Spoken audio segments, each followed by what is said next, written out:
from San Francisco, California. This is the Rock and Roll Geek Show. This is the story of my rock and roll butler. Welcome to the Rock and Roll Geek Show. My name's Michael Butler. Thanks a lot for joining me. I really appreciate it. Today is Sunday, August 18th, 2024, and it's 2:06 p.m. when I'm recording this episode. I'm trying to talk low because I'm down here in Don's den, and the grandkid is upstairs taking a nap, and my daughter's going to come down and yell at me if I make a lot of noise. So this is going to be difficult to do. I'm going to try my best, so please bear with me, friends. It's legal for me to drink now, so I'm opening up the first Pacifica in the can of the day. Oh, that's so good. I just came from the dispensary. I got some gummies for the plane flight because I'm going to be in transit for probably over 30 hours. Well, I'm flying to New York tomorrow. We're spending the night at an airport hotel outside of JFK, and then we're flying to London Heathrow, then a 2-hour layover, then to Johannesburg, then we're catching another flight on a little puddle jumper to Cape Town. So I'm going to be extremely tired. So I got some CBD to sleep on the plane.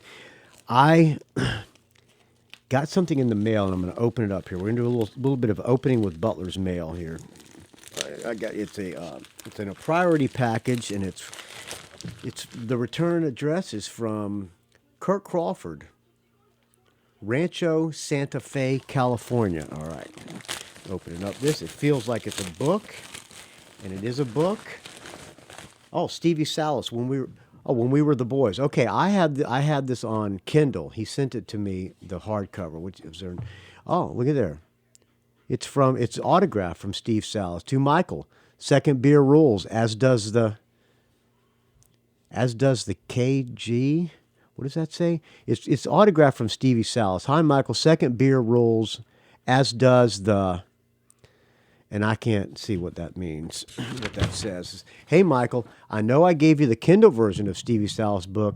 To further support Stevie, I purchased another copy of the paperback version with plans to gift it to you for your rock library. I saw Stevie perform the other night at a local Oceanside bar with a band comprised of members of his old high school band, This Kids, as well as other local musicians from his past. They performed covers of Kiss, David Bowie, Tom Petty, Cheap Trick, Aerosmith, Led Zeppelin, Ramones, among others. Great time. The place was packed out with locals that all seemed to know Stevie. I kind of felt like an interloper stumbling into someone else's high school reunion. To say the crowd was enthusiastic would be an understatement.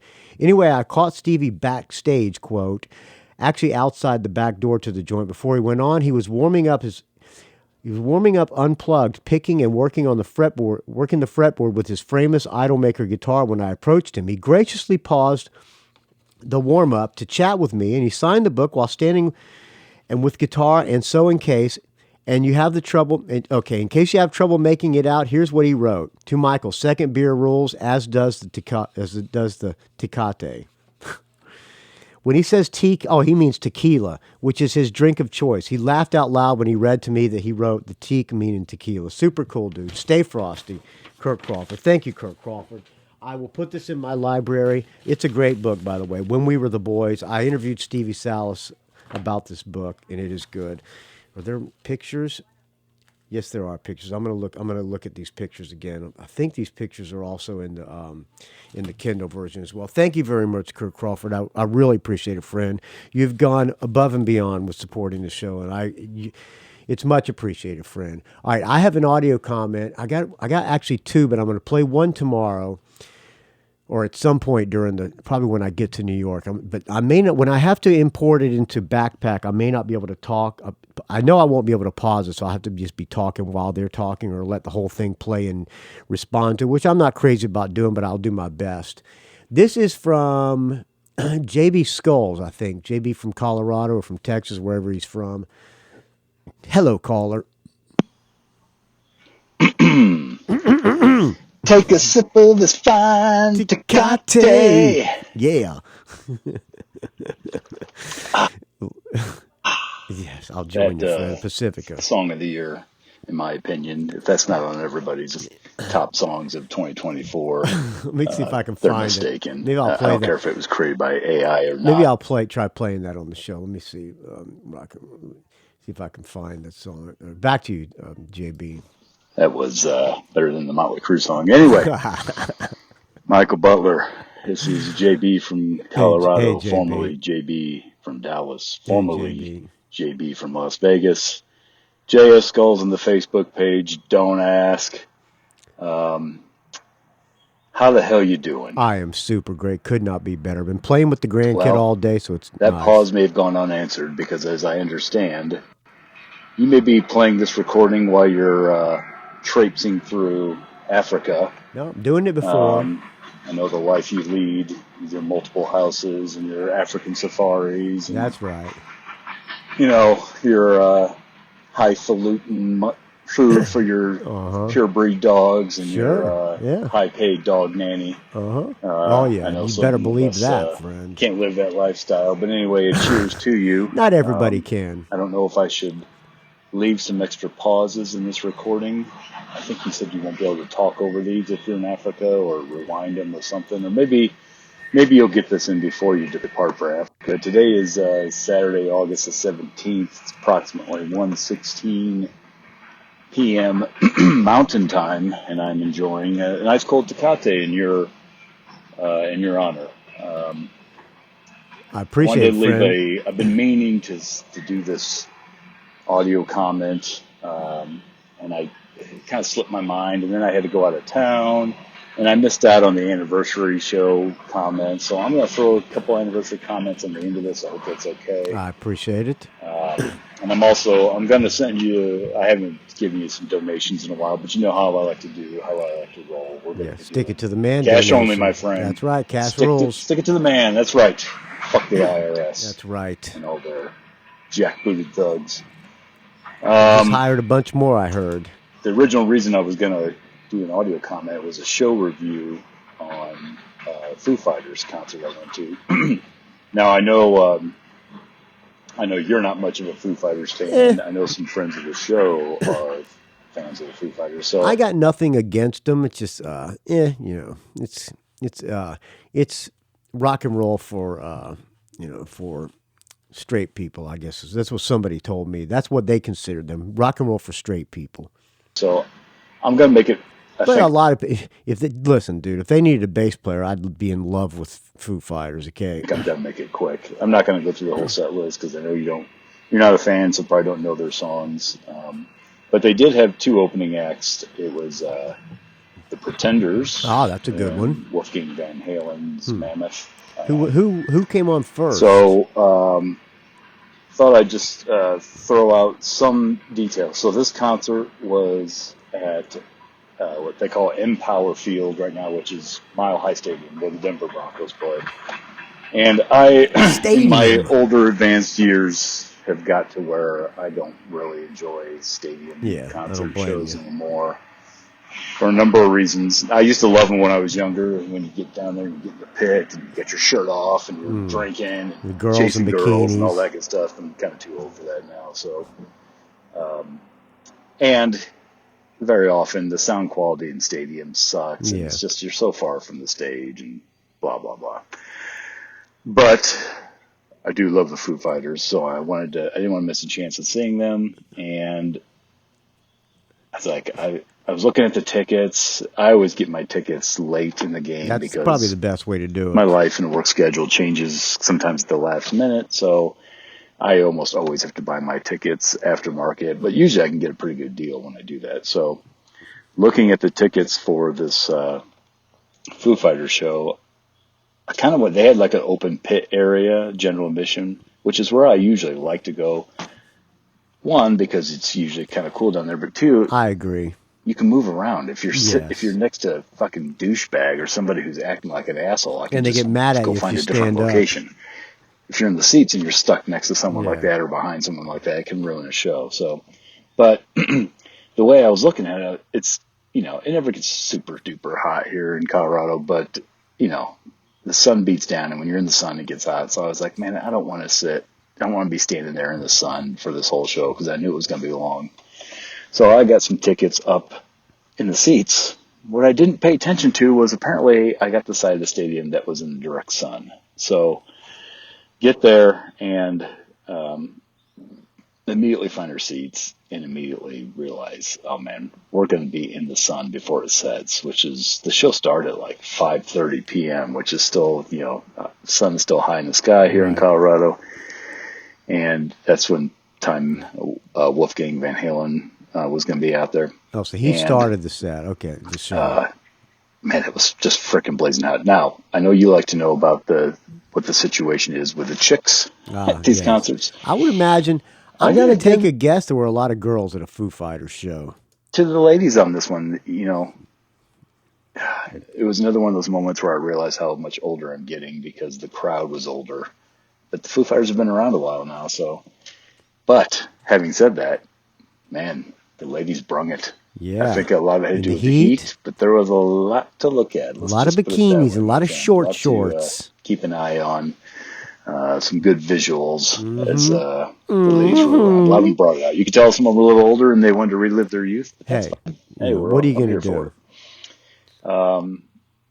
Wolfgang Van Halen, I had saw him last year he was opening for Metallica, and they only played his band is called Mammoth. They only played like 30 minutes, and it's good. It's not, look, I'm an enormous Van Halen fan. He's clearly talented. Right. I agree. It's just his songs really are kind of more in the wheelhouse of someone around his age, which I think he's in his 30s now, which means if you grew up in the early 2000s, you're going to be into stuff like Alter Bridge and stuff like that, which not my wheelhouse, but that's his, and that's what a lot of that music sounds like. I actually looked up the set list, and the set list was identical to the set list that he opened when I saw him open for Metallica, except for one song, which is a song I like called Distance, which is kind of a tribute song to his dad. So that was cool. He played that. Speaking of that, I don't know if you've mentioned this before or not, but they've kind of restarted that show Behind the Music. Used to be on VH1. Now you can find it on Paramount Plus if you have that. They've got one, excuse me. I'm choking up this fine Tecate. Oh boy.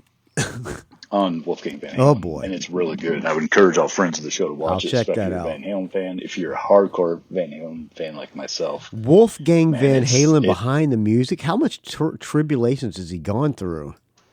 Other than his dad dying. Choked up near the end of it because there's a lot of details about the final days of Eddie Van Halen that I was not aware of. The way he went out, which apparently was a stroke. I know he had cancer, but he actually had a stroke is what did him in. Very sad stuff. Anyway, but I recommend it if you. I will look for. Just make sure you're home alone so no one sees you crying like a pussy, right, Michael? Yeah. Let's see. Anyway, it was so freaking hot there that I was like, I barely was able to stand it. And so, after he finished, I immediately went down to the concourse, went and got a beer, and waited for the Pretenders. Now, Michael, I don't know. I can't recall if you've ever mentioned if you're a big Pretenders fan. I can't say that I am. I do. I don't dislike them. First two albums are great. Hits. I like Chrissy Hynde for what she represents. His original bass player, Pete Farndon, was one of my favorite bass players. That guy was great. Those first two albums are fantastic. She seems like kind of a badass, but I can't say I'm really very knowledgeable of their entire catalog. And it came time for them to come out. I went back out there, and I was like, man, I just can't do it. It's just too freaking hot, man. It's just miserable. You left? My shirt was already getting soaked because our seats were right in the sun. So I'm like, I got to wait for that sun to set. So I basically kept watching the sun over the top of the stadium, kind of anticipating, okay, probably about another 15 minutes, it'll be behind that stadium. So I kind of just listened to the Pretenders from the concourse for most of their set, they sounded great. Again, I can't remember if you're a big fan or not, so I like them. I'm gonna read through the set list for the Pretenders only, just because some fans of the show may be big into them, and maybe I'll throw some pauses in there. I'll try to sing at a low volume. If you are able to sing along or not, but here we go. Let the Sun Come In. That was the first track. I don't know that one. Pause for effect. I don't know that one. Let the Sun. Hate for Sale. Hate for Sale's on the last album, I think. Pause for Michael's singing. Hate. We're gonna do one called Turf Hate. Account Daddy. Don't know that one. Pause. Oh boy, I would be disappointed at this point. I'm wanting to hear the Wait. Kid. Kid, my only kid is that's a good one. Next song, first one really I recognize, My City Was Gone. I went back to Ohio, but my city was gone. Boom, boom, boom, boom, boom, boom, boom, boom, boom, boom, boom, boom. EIDI. I liked, followed by the hit Back on the Chain Gang, which I also Back liked. on the Chain Gang. Next song, Hymn to Her. Hymn to Her. HYMN. Don't know that song. Okay. Next song, Thumbelina. Okay, I don't know Next that one. song, love this one. Don't Get Me Wrong. Great tune. Don't get me wrong. When I clean that notified fashion. Next song, Stop Your Sobbing. Which Gotta stop sobbing, Kinks tune. Stop, stopping. apparently is a Kinks cover. I don't know. Fans of the show may know. Is that something they recorded in one of their albums, or was this just a one-off? Well, it's time for you to stop all of your sobbing. Song? It's a great one. Next song was Bad Boys Get Spanked. Bad boys get spanked. That's a good one. Then she did. I'm not a fan of the song. I'll Stand By You. It's kind of I'll stand by a little bit you. sappy for my taste. I'll That's kind of stand. a Yeah, ballad it she was a sang. hit. Puts guitar. Nope, she didn't play guitar in that song. She just sang. Then Mystery Achievement. That's a good which one. somebody. Boom. It's a Mystery Achievement. Let me find Mystery Achievement. That's a good one. Hold on a second. Mystery Achievement. Okay. That's a great bass line of Mystery Achievement. Here we go. Okay, a little bit of Mystery Achievement. Okay, go. This is a good one. Great bass line. Pete Farndon.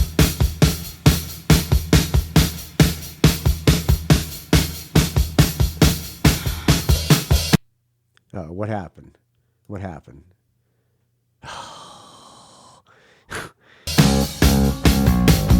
That bass line. James Honeyman Scott, guitar player at the time, too, was great. Well, I don't know why this is fucking doing this. In my heart. Come on, iTunes.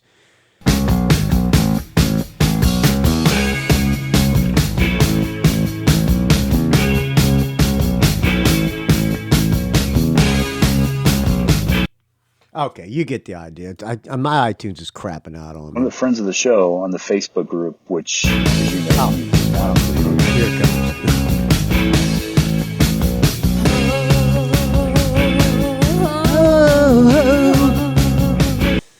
Okay, stop playing. Okay, back to you, Jim. JB. you and the sheriff approve people, so we make sure we keep out anybody who would, dare to mispronounce the first name of our precious vice president. How dare they? Anyway, a song called Mystery Achievement, which a friend of the show actually mentioned that song. I wasn't familiar with it, but hey, again, that's a great one. Be a huge Pretenders. That's a crowd fan. pleaser. And then the final song, which I love, probably one of my favorite of theirs, in pocket. Middle of the Road. Oh, in the middle of the road. Okay, no brass in pocket. What can I say about the Pretenders? Is they sound brass in pocket. Good and no the weight. I don't. The lead guitarist, you may know who it is. I don't know who the new guy is. They had James Honeyman Scott. He was very impressive lead guitar player. So I should mention, by that point, the sun had now finally creeped behind the side of the stadium, and so I got to see like their last 4 songs from the seats. So that was enjoyable. And then after that was the Foo Fighters, which I'm not going to go through the set list in deference to you, Michael, but I will say it was great for a stadium show. The sound was fantastic. Even when Dave Grohl would talk between songs, you could hear as clear as a bell. They had a really cool light show. I'm not going to go through the set list, but I'll tell you a couple of the highlights for those who are Foo Fighter fans. They did, I'll mention a couple of my favorite songs they did was The Pretender, Times Like These. A deep cut for me is a song called Arlandria, which is a great song. I was surprised they played that. When they played that song Times Like These, which you may or may It's not be times familiar with, like it was a hit. these you learn to Like love everyone in the again. stadium put up their phone with the lights. And of course, I don't really, to me, I know it's kind of a gimmick, but I will admit that was freaking cool to see an entire football stadium of people do that. And Dave Grohl mentioned during the show that this was apparently the largest crowd they'd ever played at in North America was this show in Denver. So that was cool. Good for them. Let's see. A couple other highlights here. Sorry, I'm having a problem with my phone. Looking at the set list. Oh, near the end, they were playing Monkey Wrench.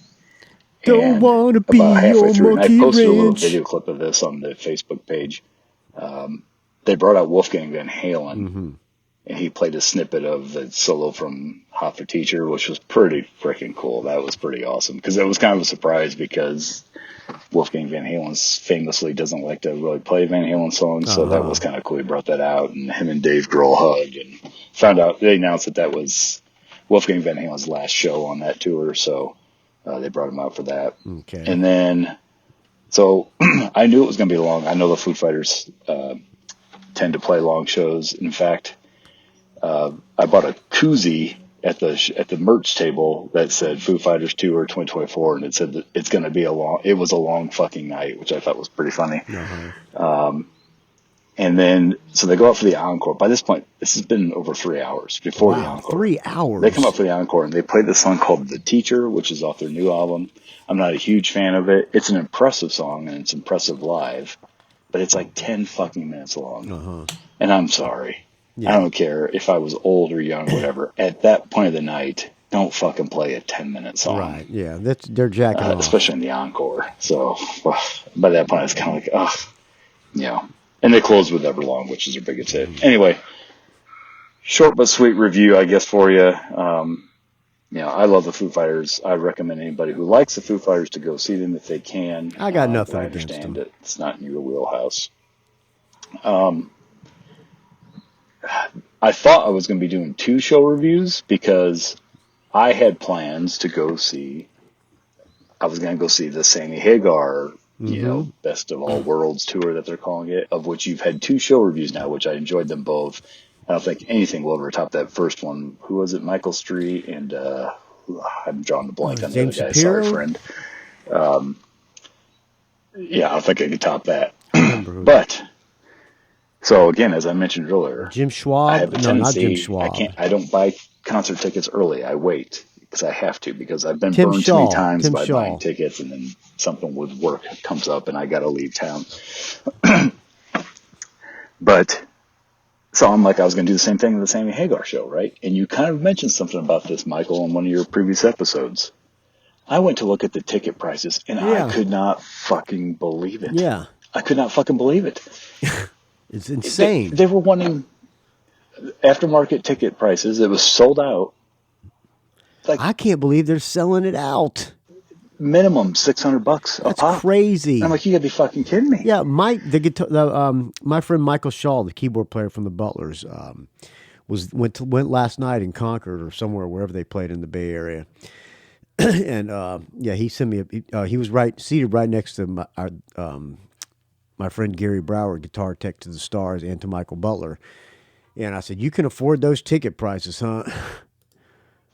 And so that show was going to be at Red Rocks, which is a famous venue in Colorado. Moved to a bigger it's a great venue, place right? to see a concert. I was so looking forward to it, especially after hearing some of the show reviews you got, and also hearing show reviews, just hearing in general how great that concert was. I was so looking forward to it, but I kept watching and see if the ticket prices come down, and they were not coming down. I mean, some people were asking over $2,500 a piece for the tickets to that show, and I couldn't believe it. So I was like, is it like that all over the country? So I was looking on SeatGeek and all those other apps around the other cities where that tour was going, and the prices were not that much. Like I could, there was like lawn seats going for like $30 in other cities. And so what I realized was I think Red Rocks is by far the smallest venue he's playing on this tour. And so the demand was higher. If those of you who are not familiar with this part of the country, Denver's kind of like the largest city over a vast area. So when there's concerts here, like at the Foo Fighters concert, there was people from all over South Dakota, North Dakota, Montana, Wyoming, all these states where concerts don't generally go to. They travel in for it. So the demand was already high here.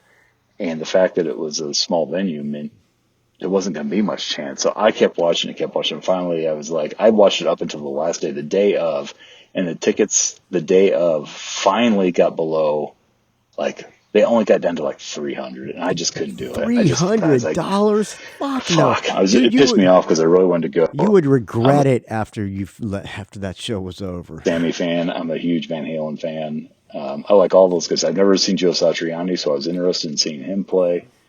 But I just couldn't bring myself to do it. Now I'm hoping, there's a lot of talk that they may extend that tour.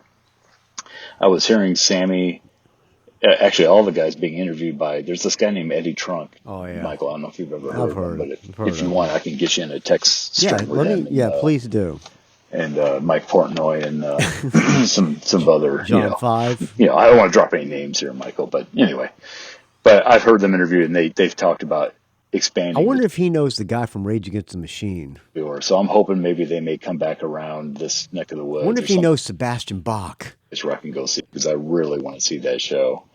But so anyway. Finally, I want to wrap up here with a couple things, Michael. I dropped the ball. I was out of town, and I didn't get in some comments about your anniversary. Oh, good. Kissing ass. And I listened to the anniversary show earlier today, and it was great to listen to, and it reminded me, I guess I didn't realize, I'm kind of an old head in the game here. I've been around longer than a lot of these other guys who are nice. I'm much more familiar with that call in a lot. So I'll just give you a couple comments here to go along with what we've heard already. I hope you don't mind. But so how did I come upon this podcast? Well, way back in like 2007 was when I moved to Las Vegas, and I'm always the guy who's way behind on tech. I think my granddaughter's calling me. Is she coming down? I think she's calling me. My granddaughter's coming down to get me. We're going to have an appearance from my granddaughter. Hold on. I think she's coming down. Hello, I'm doing a podcast right now. I'll come up and play with you when I'm done. You want to come say hi to the people on the show? Come here. Come sit on my lap and say hi. Say hi. Hello. What's your name? Hello. Hello. And hold on. Listen. What's your name? Hello. What's your name? What's his name?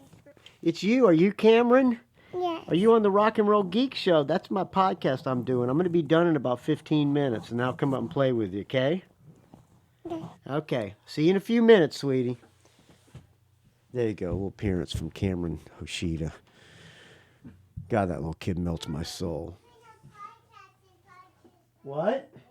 Okay. I'm going to come up. I'll come up when I'm done. All right. Back to you, JB. That little kid is so fucking adorable. Person to get anything. I was the last person I knew to get an iPad. I was the last person I knew to get an iPhone. So back then, no joke, when I would go for a run to listen to music, I had to carry my Discman with me. Remember that? The thing you put your CDs I used to have one. I might still have it. And so the guy I was working with was telling me about, what do they call those things? Kind of drawing blank. The iPod, right? He was telling me about iPods and about how you could get these iPods. You could have 40,000 songs on it and all this stuff. And I was like, I had to save up money to get this. Yep, I had several of them. $400 to get an iPod, right? And so I get this iPod, and he was helping me set it up, and he was telling me about these things called podcasts, which I had never heard of.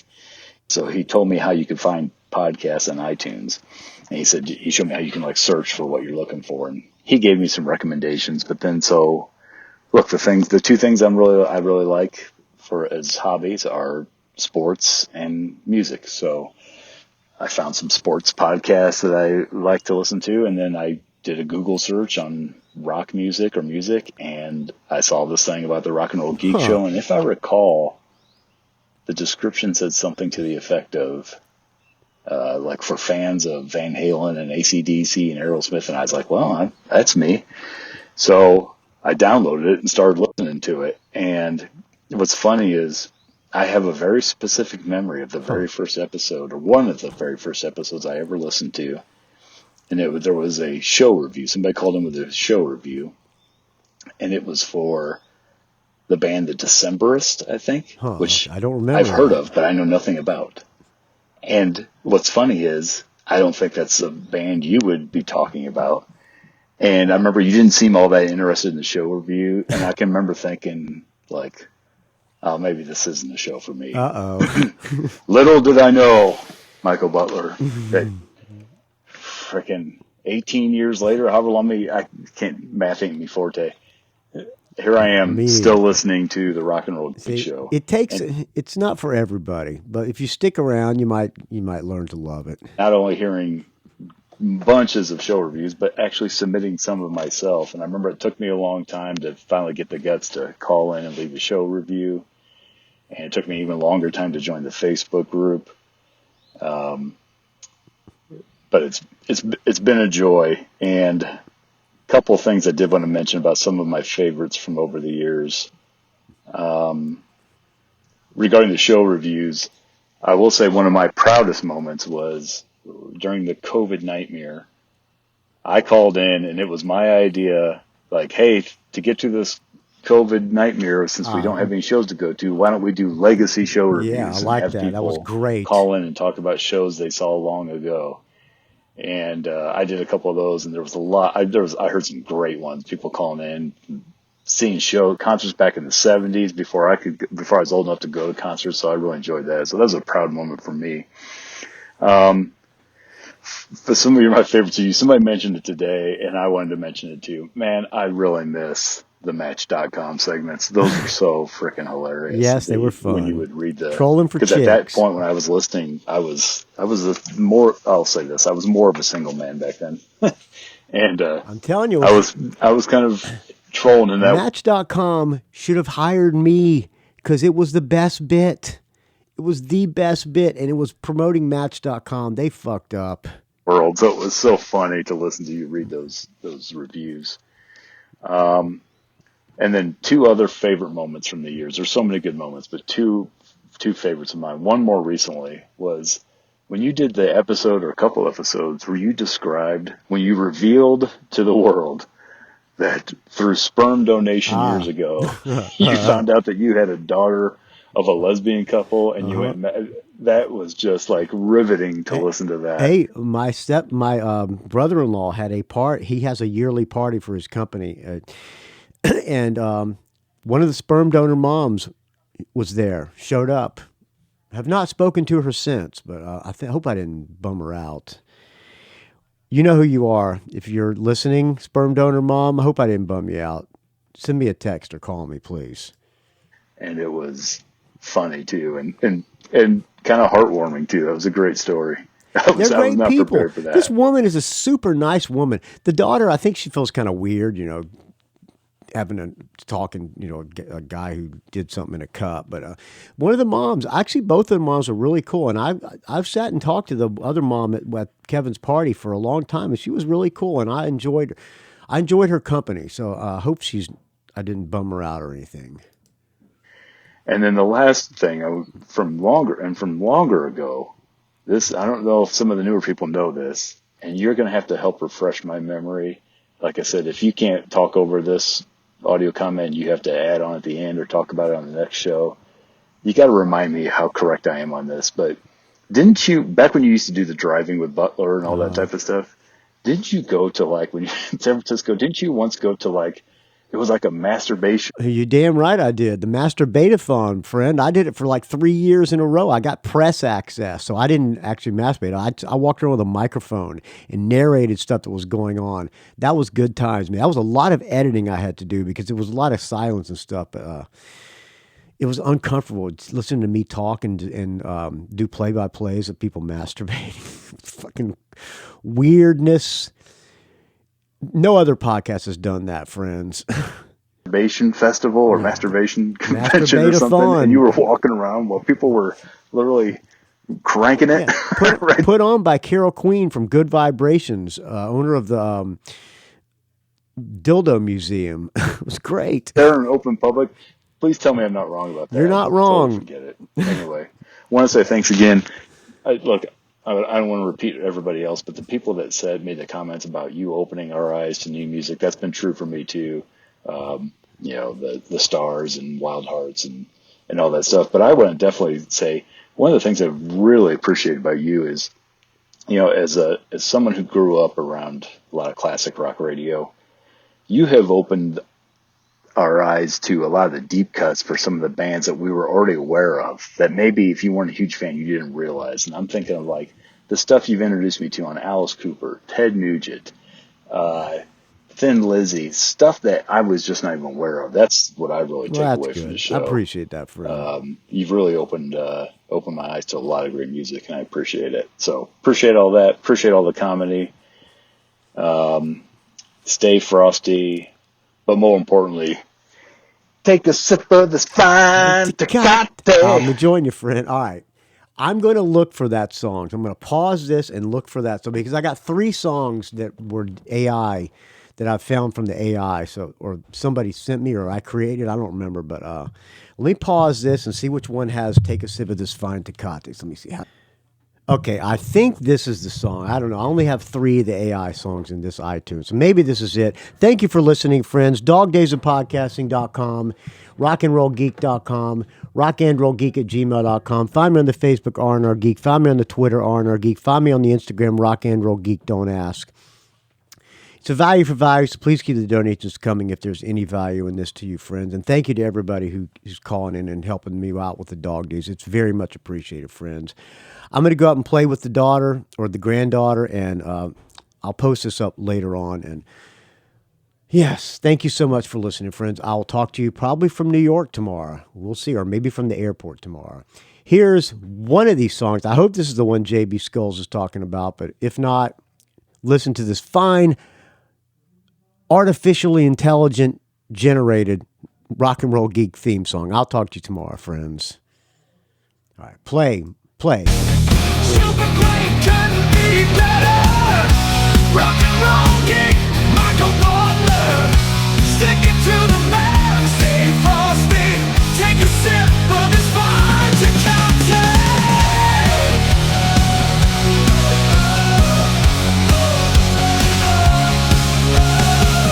Super great, couldn't be better. Rock and roll I don't think this is the one.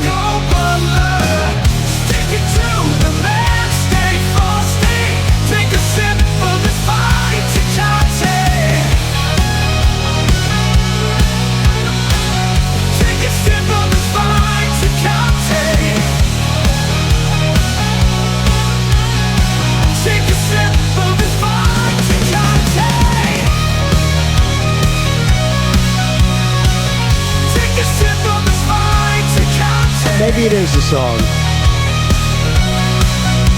Take a sip of this fine Tecate. Take a sip of this fine Tecate. Take a sip of this fine Tecate. Super great, couldn't be better. Rock and roll geek, Michael Butler. To the man, stay frosty. Take a sip of this fine Tecate. Take a sip of this fine Tecate. Take a sip of this fine Tecate. Take a sip of this fine Tecate. Take a sip of this fine Tecate.